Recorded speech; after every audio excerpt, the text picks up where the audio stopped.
What's good, y'all? So we're a few weeks into the playoffs, and all but 2 series have a team that's up 3-1 right now. Some of them are more expected, like the Nuggets over the Timberwolves. That, makes sense, they're up 3-1. Or the Celtics over the Hawks. Again, makes sense, they're up 3-1.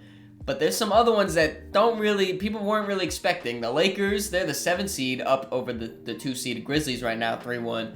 Some people were picking the Lakers, though, so that's not too surprising. The Knicks and the Cavs, the Knicks are up 3-1 right now. A lot of people had that series going far, at least to 6 or 7, and most people had the Cavs winning that, so that's a pretty big surprise. And the biggest surprise of them all is the Heat right now. The 8th seeded Heat are up 3-1 against the number 1 seed in the entire NBA, Milwaukee Bucks. I know Giannis was hurt for a few of those games, but still to be up 3-1. So in this video, we're going to be talking about those 3 series. I mean, in my opinion, I did not expect any of these series to be going this way. I thought it was going to be at least a hard-fought series or the other way around, like the Heat. I had no idea that they were going to be going up and winning the series, potentially winning the series. So I'm going to start off with the one that I would classify as the least expected. I don't know if this should be really true, but I just know a lot of people had the Lakers over the Grizzlies. So we're going to start by talking about the Lakers right now. Last night was game 4 in this series, and wow, what a game.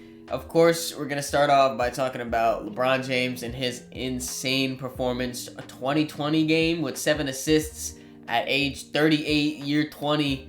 It doesn't get much better than this. He played defense too, had a few blocks, had a few charges. He was doing it all out there for the Lakers yesterday. That 3-point shot is still not falling for Bron, but luckily the Grizzlies weren't dropping their 3-point shot either. Bron was just getting to the basket at will, getting to the free throw line at will. He had the game-tying layup. I think he only had like 8 seconds left or something like that. Got through, split the defenders of Xavier Tillman and Ja. Got to the rim, high off the glass over Jaren Jackson Jr. trying to block the shot. It went around the rim for a little bit. Had me a little shook that it was going to fall off, but fell right into there, sending the Lakers to overtime.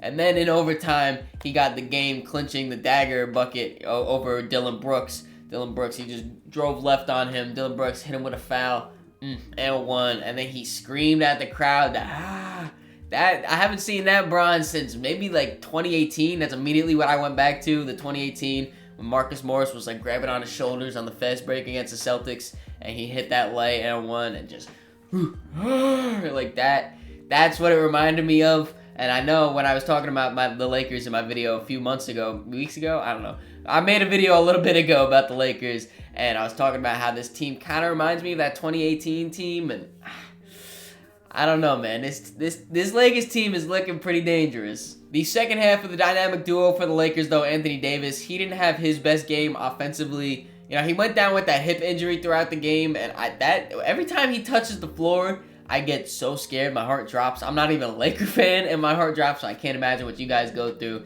He also got punched in the groin, we'll say, to keep it clean, and he fell to the ground, and like that dropped my heart because I didn't see what happened really. I feel for you Lakers fans, really. Anthony Davis, I pray you stay healthy for the rest of your career. Man, like the injuries just suck in general.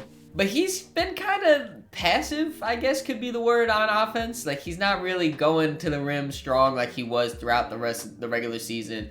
He's not really, like, calling for the ball, demanding for it, and, backing him down. That's never really been Anthony Davis, but, like, throughout this season, at least, he was really aggressive on offense, getting to the rim, dunking on people, offensive rebounds, stuff like that. I feel like in the playoffs so far, at least, he hasn't really been doing that. Luckily, though, his defense has been on point, and that is very much needed, especially against his Grizzlies team, who has Ja Morant, whose strength is getting to the paint. Jaren Jackson Jr., his big body, he, throughout the series, has been pretty good, so you got to try to, stop him from getting going and getting to the rim. Yeah, AD had 4 blocks in this game, 2 steals. He's leading the playoffs in stocks, steals plus blocks, in case you didn't know. So his defense has just been incredible throughout this whole series, and hopefully that continues. And then hopefully he also picks it up on the offensive side, so the Lakers, can have just a little bit more ease. The guy that's stepping up on offense, though, for the Lakers in Anthony Davis' struggles is Austin Reeves, man. I'd never seen something like this where just like mid-season someone turns it on like this and becomes so good. Like, he is on the court with Anthony Davis and LeBron James, and the Lakers are using him to close out fourth quarters and close out clutch time games. Like, it blows my mind, really. He had a team high 23 points for the Lakers, 6 assists on top of that. The way he stepped up and playing, he is a fantastic point guard for the Lakers. Can create for himself, can create for his teammates. His handle is really sneaky good. I don't know if you guys really watched, like, he'll throw it out there and just go in between guys, navigate through the whole defense, behind the backs, crossovers, this whatever move it is, he can do it. He's not a high volume three-point shooter, but it feels like anytime the Lakers need a three-point shooter, he's wide open, knocks that bitch down calmly. And to show really how much the Lakers trust, the only 3 players that played 40 plus minutes this game, LeBron James, Anthony Davis, and Austin Reeves. I do want to give a quick shout out to the other 2 Lakers point guards, I guess you can call them. D'Angelo Russell, he was having kind of a shaky game, fouled out of this one, but he came in the 4th quarter and hit 3 back-to-back threes to put the Lakers up over the Grizzlies. That really is what kind of sparked their run to close this game out and to really, get the crowd back into the game and just get their momentum on their side. Those were huge buckets for D'Lo. And then Dennis Schroeder, too, I want to give a shout out to him. He's been super underrated for the Lakers, in my opinion, all season. He had 2 really rough back-to-back turnovers in OT, which made me think he might sell it for the Lakers. But besides those 2 turnovers, nothing really crazy in the box score that jumps out, but he just played really good defense, high-energy guy, out there for the Lakers, playing up against Ja, against Desmond Bane, just really making things difficult for him. Really great minutes for the Lakers. Speaking of Desmond Bane, he had a monster game. Bars. Wow, I didn't even peep that one. 36 points, though. He was, on a heater. The efficiency isn't really the best, but this game throughout both sides, all players really wasn't really the best, especially on the Grizzlies side. They really had no one going for offense besides Desmond Bane, so he was really, really needed in order to keep this game close. Ja was pretty inefficient. He was driving to the basket. I feel like a lot of times there was contact. They weren't calling anything. I don't know if it was a foul or if it was, just playoff intensity contact, however you want to call it. If you're a Grizzlies fan, you're probably saying it's foul. Laker fan, other way. Either way, though, they didn't call foul, so he was kind of inefficient at the rim, inefficient from 3, which he normally is, so that's not too big of a whatever. He did re-aggravate his hand, it looked like, at least, on the first charge that Bron, did on him. He kind of got up and was shaking it off, screaming a little bit, and then he kind of didn't look the same, didn't look as aggressive throughout the game. Hopefully he's back for the Grizzlies in Game 5, though. Hopefully it's not going to be bothering him too much. I would hate to see that for Ja. But it's looking a little tough for the Grizzlies. I think the biggest turning point right now for the Lakers in this series is their depth. Being able to have a game from Rui Hachimura or Austin Reeves, D'Angelo Russell, Malik Beasley maybe can come in and hit a few threes for you. Dennis Schroeder, I just was talking about as a big impact guy. Those are really, it's really good to have those type of guys, that type of depth where you don't have to rely on Anthony Davis dropping 30 and LeBron dropping, 20 and 10. You don't need all that to happen. The Grizzlies, on the other hand, their role players aren't showing out. Moving on, we're going to be talking about the Cavs-Knicks series, and even as a Knicks fan, I did not expect this to happen. I thought it was going minimum 6, minimum 7. It could be Knicks in 5, which is, I can't even believe it, man. We got to start off by talking about Jalen Brunson. He has been, I think it's safe to say, the best acquisition all offseason, for sure, 100% by far. In this Game 4 in the Garden, he had 29 points, 6 rebounds, 6 assists, 50% from the field. I think it was 55% from 3. He was just super efficient in everything that he was doing. No matter who's really guarding him, he just gets to his spot at will, whether it's Darius Garland, Isaac Okoro, Cedi Osman, whoever it is on the Cavs, he doesn't see them. He just gets to that close post, pivot up, fadeaway, step back, jumper, like whatever it is, he is getting there. He is making his shots. It's fantastic to see. He just controls the whole Knicks offense, the whole pace of the game respectfully, slows it down, stops the Cavs from getting out in transition, getting those easy buckets, makes them have to set up against this Knicks defense, which has been incredible this playoffs. I've said it before on this channel, and I'll say it again. I will never in my life take having a great point guard for granted. I've been going through having Frank Ntilikina and Elfrid Payton and Kemba Walker, like all these point guards have just never been it, and now we finally have an elite level point guard, a top, whatever you want to call it, I want to say top 5, I don't know for sure, but a top 10 for sure point guard in the league in Jalen Brunson. Then he's got his Villanova teammate Josh Hart. He has been amazing, probably one of the best role players in the playoffs so far. He's another one of those guys that just seamlessly gets his buckets, finished this game with 19 points, 7 rebounds. A lot of his buckets are, he'll grab a defensive rebound, push it coast to coast, finish through contact, or a catch and shoot three. He feels like he knocks down like every one of his wide open threes. It's just knockdown butter. He'll get some points on a cut. He'll get some points on an offensive rebound. He just does the little things for the Knicks. On top of that, also being their best perimeter defender, playing amazing defense on Donovan Mitchell. It just feels like every time that Josh Hart's in the game, the crowd gets like an extra boost. They get more into the game. You never know what's going to happen with him on the court, whether he gets a crucial defensive stop, gets a steal to, start the fast break, finishes in transition, dives for a loose ball. Whatever it is, the crowd loves it. He loves it. And the whole city of New York loves him. Or I guess I should say the whole city of New York hearts him. You see what I did there? RJ Barrett had a great scoring game, giving the Knicks 26 points. He was 0 for 6 from 3, so his three-point shot's still not coming around. Hopefully that comes around eventually throughout this playoff run. But he really attacked the rim super aggressively. No matter if Jared Allen or Evan Mobley was down there, he just took it right to them, pressed the issue. He got a lot of free throws in this game too, which really, benefits RJ. I feel like he doesn't really have a pretty good whistle, so him getting to the free throw line is always a great sight to see. Mitchell Robinson also had a fantastic game, 12 points, 11 rebounds, 7 of which were offensive rebounds, which is crazy to me. He almost had a double-double of just offensive rebounds alone. He only had 2 blocks in this game, but it feels like he had way more than 2 blocks. He just is owning the paint right there. Again, no matter if it's Jared Allen, Evan Mobley, the both of them, he will just block shots, finish, offensive rebounds, putbacks, lobs.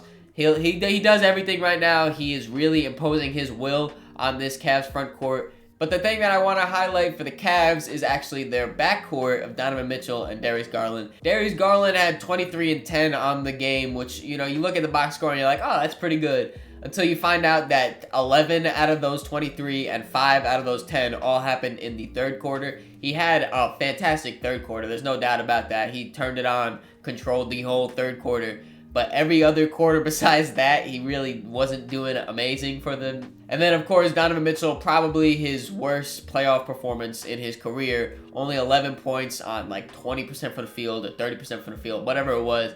Throughout the whole game, he just was not playing good. And obviously, these two guards are amazing players. It's, they were missing shots that they normally would knock down, but also I want to give a big shout out to Josh Hart for playing great defense. RJ Barrett played great defense. Emmanuel quickly came in, played pretty good defense. Miles McBride in his very limited minutes played very good against them.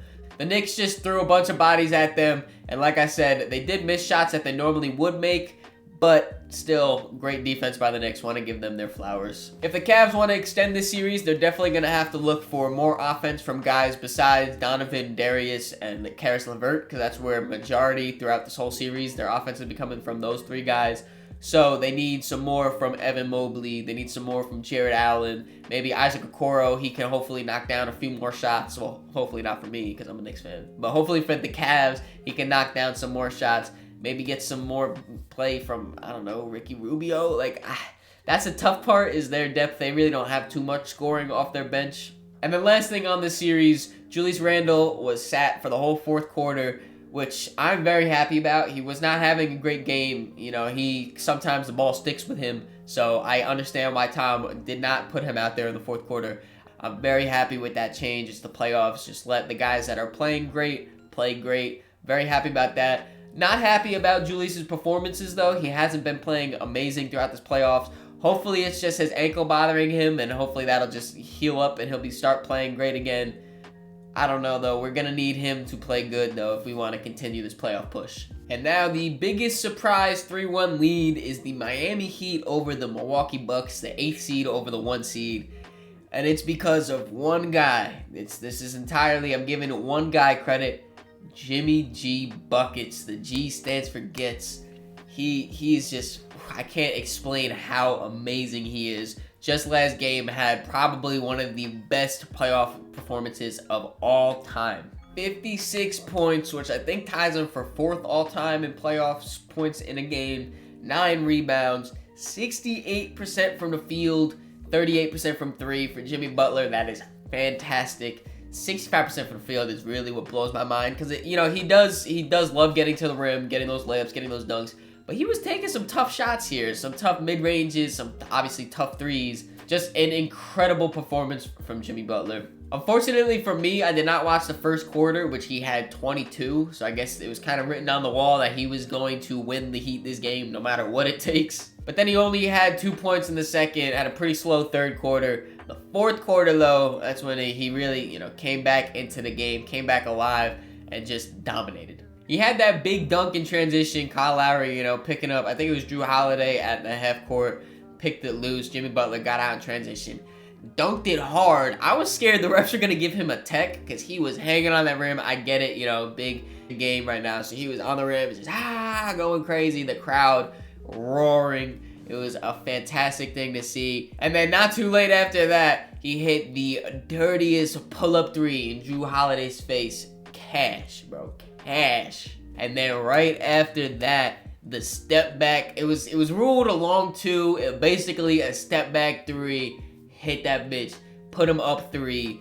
It was, I literally, after that shot, I got up and had to do a little circle around my living room. I was so hyped for Jimmy Butler. Although it was probably, I would say, 90% Jimmy Butler winning this game, I do want to give a shout out to the guys that also played really, really well, because it is a team sport at the end of the day. Duncan Robinson being able to come in, Tyler Hero broke his hand, he's not going to be playing. So him on short notice being able to come in and make an impact on this game, on this series really, going 3 for 4 from 3. Fantastic, much needed scoring and spacing for the Heat, as they really don't have too much of both of those. And then Caleb Martin had a fantastic game. It was 12 points, 9 rebounds. He shot 2 for 3 from 3. Both of those coming in the fourth quarter. He hit his first three kind of when the Heat were making their first push into making, that comeback, into gaining the lead in the fourth. And then he had one more in the corner that was, he had his foot on the line, so it was technically a 2. That was a huge shot from him. Then he had his last one. It was like 2 minutes left in the game. He got the ball and he kind of hesitated. He was like, I probably shouldn't be taking this. I think he went to go pass it, and he was like, you know what? Nah. Knock that bitch down. Big shots from Caleb Martin. Played pretty good defense too. Rebounding. He's undersized at that power forward, or I guess, I don't even know if you want to call him a power forward. At that forward spot, undersized. Still giving a hustle. Still hitting the crash on the glass. Hitting big shots. Just amazing impact from him. Kyle Lowry also had a great fourth quarter, at least defensively. He caused 2 crucial turnovers. One of them leading to that Jimmy Butler dunk in transition to, first get the Heat the lead over the Bucks. He played very, very good in that fourth. The one guy that I am super disappointed, though, is Bam Adebayo. What are you doing, Bam? 15 points is cool, yeah, but 6 for 16 from the field. We need better from you, Bam. You need to be attacking the rim hard, not getting stuffed by Brook Lopez. I know Brook is a great defender, but we need you to go crazy. You're arguably, a top 5 center right now, Bam.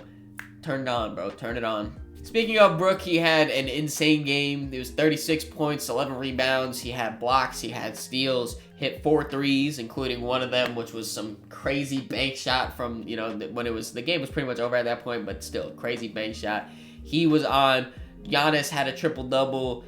Drew Holiday, he was the big disappointment, though. Really, the Bucks only had Giannis and Brook going crazy. Everyone else really underperformed. But going forward for the Heat, their depth is a big problem. They really don't have too much. They just need at least a few guys per game going crazy. But on the other side of that, Jimmy Butler probably is a bigger problem in the other way. Bigger problem for the Bucks. He has been going crazy. I'm sure he's going to give it his all to close out this series. He just needs one more, Jimmy. You got this, brother. But in the comments, write down below what you guys think is the biggest surprise this playoffs. Me personally, I think it's got to be the Heat being up 3-1 against the Bucks. Even if you're a Heat fan, you would probably be like, oh yeah, we can maybe beat them in 6 or 7. I doubt you thought you could beat them in 5. Also, write down below who you guys think is going to end their series first. Whether it's the Lakers, the Knicks, the Heat. Who do you think one of those guys are going to lose the 3-1 series? Write it down in the comments down below. Hope you guys enjoyed this video. If you did, make sure you leave it a like, subscribe so you don't miss the next one. In the description, there'll be links to all my social medias, so make sure you follow me on all those to keep up to date with me. Catch y'all.